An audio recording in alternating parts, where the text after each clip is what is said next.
Municipal ఎన్నికల సందడి నిన్నటి నుంచే మొదలైపోయింది. నిన్న నామినేషన్ల ప్రక్రియ ప్రారంభమైంది. ఈరోజు రెండో రోజు కొనసాగుతుంది. ఇప్పటికీ కూడా ప్రధాన పార్టీలు అటు అధికార పార్టీ కానీ భారతీయ జనతా పార్టీ కానీ ఏదైతే ఈ బీఆర్ఎస్ పార్టీ కానీ ఇప్పటి వరకు కూడా ఒక్క అభ్యర్థికి కూడా బీఫామ్ ఇచ్చిన దాఖలాలు లేవు. మొత్తానికి ఈరోజు రాత్రి వరకు ఒక కొలిక్కి వస్తుంది. అభ్యర్థుల జాబితాలను ప్రధాన పార్టీలు ప్రకటించే అవకాశం ఉంది.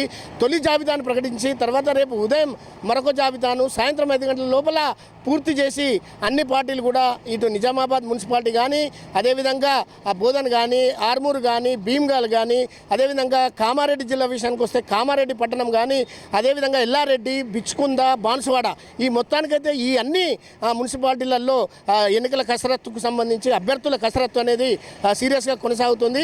ఇవి ఆయా పార్టీలు అన్నీ కూడా తమ తమ సర్వేల ఆధారంగా గెలిచే అభ్యర్థులకే గెలిచే గుర్రాలకే పట్టం కట్టాలని చెప్పేసి కూడా వాళ్ళు నిర్ణయించుకుంటున్నారు. మొత్తానికి ఈ కసరత్తు ఈరోజు పూర్తయి రేపటికి పూర్తి దశకు వచ్చిన తర్వాతనే ఈ అభ్యర్థుల ప్రకటన జరుగుతుంది. అయితే నిన్నటి వరకు మనకు కేవలం ఉమ్మడి నిజామాబాద్ జిల్లా విషయానికి వస్తే 30 నుంచి 40 దరఖాస్తులు మాత్రమే ఈ నామినేషన్ల పర్వం సాగింది. ఈరోజు మరికొన్ని జరిగే అవకాశాలు ఉన్నాయి. దాదాపు 100 వరకు ఈరోజు జరుగుతుంది. రేపు 3వ రోజు కాబట్టి ఆ 3వ రోజు పూర్తి స్థాయిలో మనకు అన్ని ఏదైతే అన్ని వార్డులకు కానీ డివిజన్లకు కానీ అభ్యర్థుల ప్రకటన జరిగే అవకాశాలు కనిపిస్తున్నాయి. మున్సిపల్ ఎన్నికల సందడి మొదలైన క్రమంలో నిన్న నుంచి ప్రారంభమైన నామినేషన్ల ప్రక్రియ ఈ రోజు రెండో రోజు కొనసాగుతుంది. రేపటి వరకు 5 గంటల వరకు నామినేషన్ల ప్రక్రియ ముగింపు ఉంది. కానీ అన్ని పార్టీల వారు ఇప్పటికి కూడా ఒక్క అభ్యర్థిని కూడా ప్రకటించిన దాఖలాలు లేవు. అన్ని పార్టీలు కూడా కసరత్తు అనేది చేస్తున్నారు. మొత్తానికైతే గెలిచే గుర్రాలను ఏదైతే అభ్యర్థులుగా ఖరారు చేసి అన్ని స్థానాలను కైవసం చేసుకొని అటు మున్సిపల్ కార్పొరేషన్ పీఠాన్ని కానీ మేయర్ పీఠాన్ని కానీ అదేవిధంగా మిగతా 3 మున్సిపాలిటీలకు సంబంధించిన చైర్మన్లను కానీ అన్నిటినీ కూడా కైవసం చేసుకునే కసరత్తులో భాగంగా అభ్యర్థులను ఆచితూచి అడిగేసి ఎంపిక చేస్తున్నట్లుగా మనకు తెలుస్తుంది. అయితే అధికార పార్టీ కూడా గాంధీ భవన్లో కసరత్తు చేస్తున్నట్లుగా మనకు కనిపిస్తుంది. అయితే 3 సర్వేలు చేయించిన క్రమంలో అనేక మంది వందలాది మంది దరఖాస్తులు చేసుకున్న క్రమంలో వారన్నిటినీ ఒక వడపోతగా తీసుకొచ్చి ఒక గెలిచే అభ్యర్థిని తీసుకొచ్చే ప్రయత్నాలు జరుగుతున్నాయి. రేపటి వరకు కానీ తర్వాత ఈరోజు రాత్రికే కానీ మరి రేపటి వరకు కూడా కొనసాగే అవకాశాలు ఉన్నాయని తెలుస్తుంది. మనతో పాటు Urdu academy chairman Congress party senior నాయకులు ఉద్దండులు తాహిర్ బిన్ హమ్దాన్ గారు మనతో ఉన్నారు. సార్ చెప్పండి, అసలు ఈ అధికార పార్టీ కూడా ఇంతవరకు ఒక్కొక్క జాబితాను కూడా ప్రకటించలేదు. అసలు ఎప్పటి వరకు వచ్చే అవకాశాలు ఉన్నాయి? ఆశావాహులేమో ఎదురు చూస్తూ ఆశల్లో వాళ్ళు పరేషాన్ అవుతున్నట్టుగా కనిపిస్తుంది. చెప్పండి. ఊగిసలాడుతున్నారు. ఆశల్లో చాలా సంతోషం. S6 ఛానల్ ద్వారా ఈరోజు నిజామాబాద్ మున్సిపల్ కార్పొరేషన్ కానీ నిజామాబాద్ జిల్లాలో ఉన్నటువంటి మున్సిపాలిటీలకు కానీ జరిగే ఎన్నికల్లో మీరు మీ అనుభవంతో వాస్తవాలను నన్ను అడిగినందుకు ఒక్కటి మాత్రం సూటిగా చెప్పగలుగుతా. కాంగ్రెస్ పార్టీకి వందలాది మంది దరఖాస్తులు పెట్టుకున్నటువంటి సందర్భాన్ని ఈరోజు మనం ఒకసారి చూస్తే కాంగ్రెస్ పార్టీ నిజామాబాద్తో పాటు 3 మున్సిపాలిటీలను కాంగ్రెస్ కైవసం చేసుకుంటుందనేటువంటి విశ్వాసం మాకుంది. దానికి కారణం కాంగ్రెస్ పార్టీ ఒక జాతీయ పార్టీ. ఈ జాతీయ పార్టీలో టికెట్ ఇచ్చే క్రమంలో కొన్ని పద్ధతులు పాటిస్తాం మేము. ఆ పద్ధతుల్లో భాగంగానే ఈరోజు 3 సర్వేలు జరిగినాయి. 3 సర్వేల రిపోర్ట్స్ రాష్ట్ర కాంగ్రెస్ కమిటీకి అందినాయి. దాన్ని పరిశీలించి దాన్ని వాస్తవాలను తెలుసుకొని ఎవరు మెరుగైనటువంటి అభ్యర్థి, పోటీ చేయడానికి ఎవడు గట్టిగా ఉంటాడనేటువంటి ఆలోచనతోటే ఈ సర్వేలు చేయించాం. అందుకొరకే మాకు విశ్వాసం ఉంది. నిజామాబాద్ మున్సిపల్ కార్పొరేషన్తో పాటు 3 మున్సిపాలిటీలను కైవసం చేసుకుంటాం.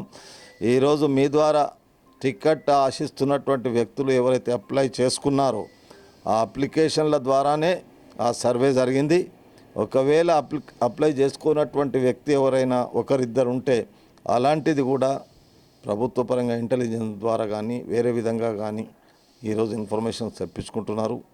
దాన్ని గ్రహించి గెలిచే గుర్రానికి పట్టం కడతాం, గెలిచే గుర్రాన్ని ఫీల్డ్లో పెడతాం, గెలిచే గుర్రాన్ని గెలిపించుకుంటాం అనేటువంటి మాట మీ ద్వారా తెలియజేస్తా ఉన్నా.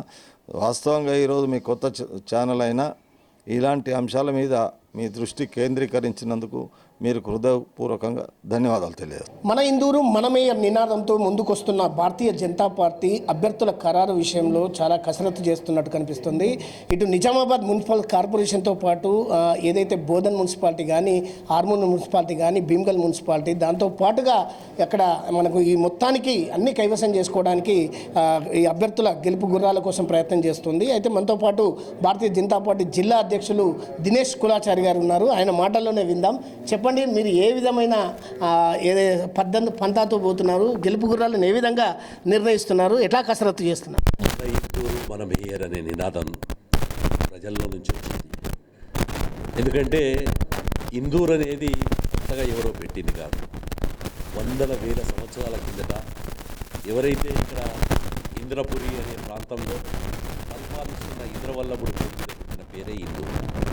తర్వాత రజాకర్ల జమానచ్చి నిజాం పేరు తెచ్చుకొని నిజాం పేరును గజెట్ ద్వారా రిలీజ్ చేశారు. కానీ ఈ ప్రాంతం ఇప్పటికి కూడా నా బంజారా బిడ్డలు, నా లంబాడ బిడ్డలు తాండాలకి ఏది ఆడిపోతున్నాం అంటే ఇందూరు పోతా అంటారు. నా ఊర్లలో నా తల్లులు, మా ఆయిలు, మా ఎవరన్నా ఆడిపోతున్నాం అంటే ఇందూరు పోతా అంటారు. అలాంటి ఇందూరు ఎంతోమంది నేను ఇందూరు ప్రజలకు విజ్ఞప్తి చేస్తాను. మనం ఎంతోమంది మేయర్లను చూసాం, ఎంతోమంది మున్సిపల్ చైర్మన్లను చూసాం, కౌన్సిలర్లను చూసాం, కార్పొరేటర్లను చూసాం. కానీ ఈ కార్పొరేటర్ ఎలక్షన్ ఒక ప్రత్యేకత ఉంది. ఇది మన అస్మితకు, ఆత్మగౌరవానికి ఒక ప్రతీక. ఈ ఎన్నికల్లో మన ఇందూరు మన నినాదం అని మేము ఎందుకు మేయర్ అని మనం ఎందుకు అంటున్నామంటే, ఇందూరు నినాదంగా ముందుకెందుకు పోతున్నామంటే అభివృద్ధి గురించి చాలా మాట్లాడుతున్నాం. 10 ఏళ్ళు టీఆర్ఎస్ ఏం చేసిందో చర్చకు మేము సిద్ధమున్నాం. లేదు, నిన్న పిసిసి ప్రెసిడెంట్ మహేష్ కుమార్ గౌడ్ మాట్లాడుతున్న సందర్భంలో ఆయన మాట్లాడుతూ అభివృద్ధి గురించి మాట్లాడుతారు. 2 సంవత్సరాల్లో కాంగ్రెస్ పార్టీ కానీ, 10 సంవత్సరాల్లో టీఆర్ఎస్ఆ బీఆర్ఎస్ ప్రభుత్వం కానీ ఈ ఇందూరుకి ఏం చేసిందో మనం ఒకసారి మాట్లాడదాం. అదే 7 సంవత్సరాల కిందట ఎంపీ అయిన ధనంపురి అరవింద్ గారు ఇందూరుకు ఏ రకంగా రైల్వే ఫ్లైఓవర్స్, బ్రిడ్జెస్ గురించి ప్రయత్నం చేస్తున్నారు. పనులు చాలా అయినాయి, ముందుకెళ్తున్నారు.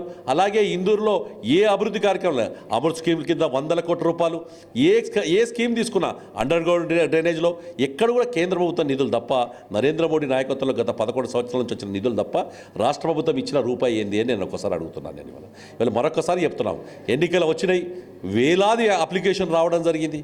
మేము కేవలం 40-42 డివిజన్లో మేము పోటీ చేస్తాం అనే ఉద్దేశంతో ఏ డివిజన్కు 4-5 వస్తాయి అనుకున్నాం. కానీ డివిజన్కు 15-20 అప్లికేషన్ రావడం, అవన్నిటి కూడా మేము కోర్ కమిటీగా కూర్చొని స్కూటీ చేయడం, దాంట్లోకి టాప్ 4-5-6 పేర్ల దాకా ఎంతవరకు టాప్ పేర్లు ఉంటాయో టాప్ పేర్లు తీసుకోవడం, దాని పేరు మీద సర్వే చేయించడం.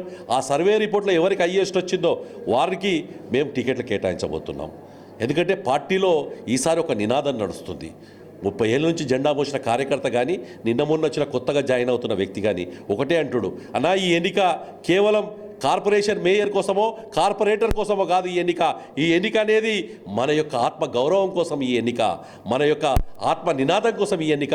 కాబట్టి ఎవరు గెలుస్తారో వాళ్ళకే టికెట్ ఇవ్వండి, ఎవరు మన భారతీయ జనతా పార్టీ నుంచి గెలుస్తారో వారికే ఇవ్వండి అని చెప్పి విజ్ఞప్తి చేస్తూ ఇంకా ప్రజల్లో ఇంకో చర్చ జరుగుతుంది, చాలా విచిత్రమైన చర్చ. ఏంటంటే ఇప్పుడు 1 సంవత్సరం నుంచి కార్పొరేషన్కు మేయర్ లేడు, కార్పొరేటర్ లేరు.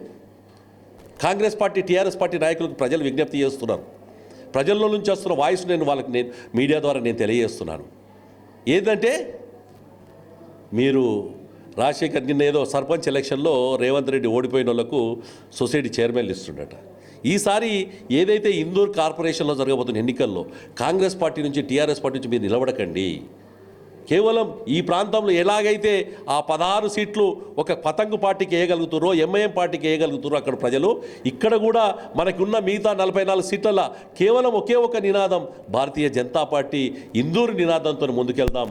మీకు కావాలనుకుంటే గవర్నమెంట్ ఉంది, 3 సంవత్సరాలు గవర్నమెంట్ ఉంది. ఇంకా మీరు ఈ యొక్క ప్రతి డివిజన్ కొత్త పోస్ట్ ఒకటి క్రియేట్ చేసుకొని కాంగ్రెస్ నాయకులకు ఇచ్చిన ఇబ్బంది లేదు. కానీ ఈ ప్రజలందరూ కూడా ఇందూరు కార్పొరేషన్ కోసం ఓటేస్తారు కాబట్టి, ఇందూరు మేయర్ కోసం ఓటేస్తారు కాబట్టి, మన కోసం వేస్తారు కాబట్టి భారతీయ జనతా పార్టీకి వేస్తారని తెలియజేస్తున్నారు. ఉమ్మడి నిజామాబాద్ జిల్లాలో బీఆర్ఎస్ పార్టీకి సంబంధించిన ఏదైతే మున్సిపల్ ఎన్నికలలో అనేక మంది అభ్యర్థులను గెలుపు గుర్రాలను పెట్టి ఈసారి ఎట్టి పరిస్థితుల్లో పూర్వ వైభవాన్ని తీసుకొచ్చి ఏదైతే నిజామాబాద్ మున్సిపల్ కార్పొరేషన్ మేయర్ పీఠం కానీ, అదేవిధంగా బాన్స్వాడలో కానీ, తర్వాత ఇక్కడ బోధన్ మరి భీమ్గల్, అదేవిధంగా ఆర్మూర్లో కానీ ఈ అన్ని చోట్ల కూడా మంచి అభ్యర్థులను పెట్టి మేము గెలిపించుకునే కసరత్తు చేస్తున్నామని చెప్పేసి సీనియర్ ఏదైతే బీఆర్ఎస్ పార్టీ సీనియర్ నాయకులు, అదేవిధంగా మాజీ ఎమ్మెల్యే బాజిరెడ్డి గోవర్ధన్ గారు మనతో ఉన్నారు. సార్ చెప్పండి, పిఆర్ఎస్ పార్టీ ఏ పీఠాన్ని దక్కించుకునే అవకాశాలు ఉన్నాయి? ఈ అభ్యర్థుల్లో ఉత్కంఠ నెలకొంది.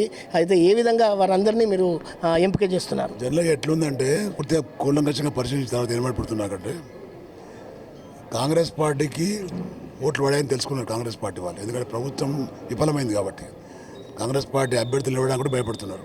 రెండవది బీజేపీ వాళ్ళు కూడా గెలిచి కూడా ఏం చేయలేకపోతున్నారు. మరి మన పార్టీ బీఆర్ఎస్ పార్టీ అవుతుందో గతంలో 2 సార్లు గెలిచి గ్రామాలు కానీ పట్టణాలు కానీ అభివృద్ధి చేసింది కేవలం బీఆర్ఎస్ పార్టీ మాత్రమే. ప్రజలు గమనించాలి. ఎందుకంటే బీజేపీకి కాంగ్రెస్ పార్టీకి క్యాండిడేట్ దొరుకుతలేరు. వాళ్ళకు మా క్యాండిడేట్ బతిమారు తీసుకుపోతున్నారు. దీన్ని బట్టి అర్థం చేసుకోవాలి. వాళ్ళ క్యాండిడేట్ దొరకని పరిస్థితులలో మా క్యాండిడేట్ పట్టుకొని పోతున్నారు. కాబట్టి ప్రజలు వాళ్ళ అభిష్టం మేరకు ఓట్లేరు. ప్రజల అభిష్టం ఏంటంటే బీఆర్ఎస్ పార్టీ గెలవాలని. బీఆర్ఎస్ పార్టీ గెలిస్తేనే గ్రామాలు బాగుపడతాయి, పట్టణాలు బాగుపడతాయి అనే ఆలోచనతోనే వాళ్ళు ఉన్నారు. ఈ క్యాండిడేట్లు ఏదో ఆశపడి పోయిందనుకోలేదు, దానివల్ల ఒరిగేది ఏం లేదు. నేనేమంటున్నా, మా క్యాండిడేట్లు ఎవరు నిలబడ్డా ఓట్లు పడతాయనే నమ్మకం మాకుంది. ఎందుకంటే చూస్తున్నారు వాళ్ళ మున్సిపాలిటీలు చెత్త అయిపోయినాయి. మున్సిపాలిటీలో లైట్లు వెలుగుతలేవు, మంచినీళ్ళు రావడం లేదు, బజార్లు పడవడం లేదు. చాలా ఇబ్బందికరమైన పరిస్థితి. వాళ్ళకు జీతాలు సక్రమంగా లేవు. కాబట్టి నేనేమంటున్నా అంటే బీఆర్ఎస్ పార్టీ వస్తేనే ఇంకో 2.5 3 ఇయర్స్ అయితే మళ్ళీ మా పార్టీ వస్తుంది. ప్రభుత్వం వచ్చిన తర్వాత తప్పకుండా పనులు చేస్తాం మనం. కేంద్ర రాష్ట్ర ప్రభుత్వాలు విఫలమైనవి కాబట్టి పరిపాలనలో. కాబట్టి తప్పకుండా మా బీఆర్ఎస్ పార్టీ నాయకులు కేటీఆర్ గారు నాయకత్వంలో తప్పకుండా మేము గెలుస్తామని ఆశిస్తున్నాం. అయితే కేంద్ర రాష్ట్ర ప్రభుత్వాలు విఫలమయ్యాయి. రాబోయే 3 సంవత్సరాలలో మళ్ళీ మా బీఆర్ఎస్ పార్టీ అధికారంలోకి వస్తుంది, పూర్వ వైభవాన్ని మనం తీసుకొస్తాం. ఇప్పుడు మున్సిపల్ ఎన్నికల్లో కూడా ఎక్కడ కూడా మేము అభ్యర్థులను, అంటే బలమైన అభ్యర్థులను తీసుకొచ్చి గెలుపు గుర్రాలను మేము ముందు పెడుతున్నామని చెప్పేసి చెప్తున్నారు. కెమెరా పర్సన్ ఉదయ్తో కలిసి అంగిరేకుల సాయిలు, S6 నిజామాబాద్.